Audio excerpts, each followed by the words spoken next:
अब मान लीजिए मेरा नंबर 1 जिस हिसाब से आपने बताया, और किसी और का भी 28th है, राइट, तो उसका भी नंबर 1 हुआ।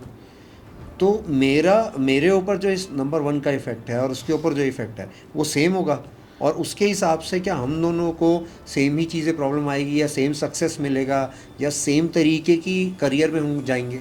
तो जैसे आपकी डेट ऑफ बर्थ ही उठा लेते हैं, 28 जनवरी 1989, तो आपका ड्राइवर आया 1, कंडक्टर आया 2, राइट।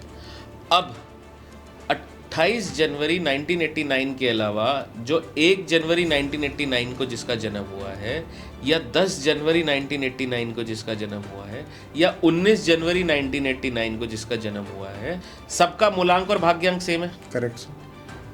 ठीक है, सबकी एब्रीवेशंस अलग है, सबकी जो रीडिंग्स हैं वो अलग हैं। क्यों?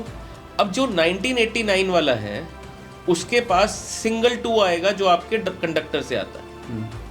ठीक है, आपके पास 28 का भी 2 आ रहा है, आपके पास अपने कंडक्टर का भी 2 आ रहा है, करेक्ट।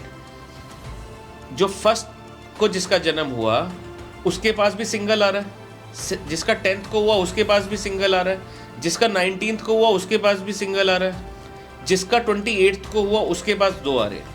तो ऑब्वियसली उनकी प्रिडिक्शंस चेंज हो गई, राइट। जिसका जन्म 1/10/1989 को हुआ, 1/1/1989 को, उसके पास 8 एक ही आ रहा है, 10 वाले के पास भी एक ही 8 आ रहा है, 19 वाले के पास भी एक 8 आ रहा है, आपके पास 2 आ रहे हैं।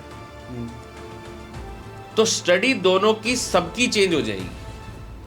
ओके।